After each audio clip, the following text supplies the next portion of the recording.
The New York Times, in an apparent desire to push the bar of standards to a new low, published an opinion piece on November 11th, 2017, the same day, ironically, that they published another article, "We're sick of racism," literally. Both articles are in the description if you want to check them out, but I wanted to highlight a few parts from the first article regarding whether or not the person of color that wrote the article will allow his children to befriend white people.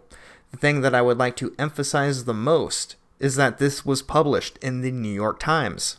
History has provided little reason for people of color to trust white people in this way, and these recent months have put in the starkest relief the contempt for which the country measures the value of racial minorities. America is transfixed on the opioid epidemic among white Americans, who often get hooked after being overprescribed painkillers, while studies show that doctors underprescribe pain medication for African Americans. But when black lives were struck by addiction, we cordoned off minority communities with the police and threw away an entire generation of black and Hispanic men. As against our gauzy national hopes, I will teach my boys to have profound doubts that friendship with white people is possible.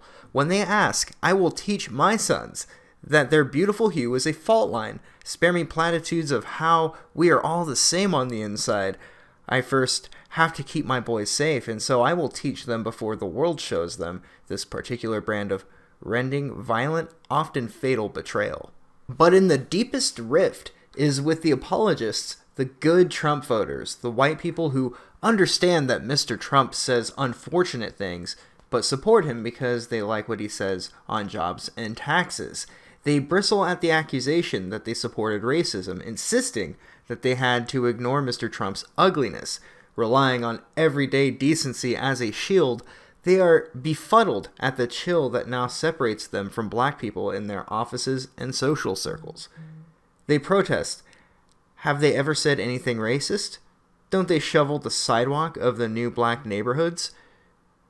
Surely, they say, politics, a single vote, does not mean we can't be friends. For African Americans, race has become a proxy not just for politics, but also for decency. White faces are swept together, ominous anxiety behind every chance encounter at the airport or smiling white cashier. If they are not clearly allies, they will seem unsafe to me. This sort of sensationalized reporting is something that only further divides people.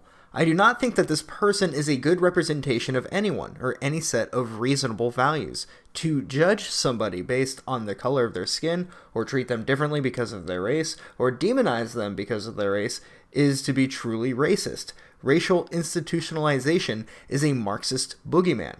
White people are not a race, but rather a subjective group of people with a fair complexion.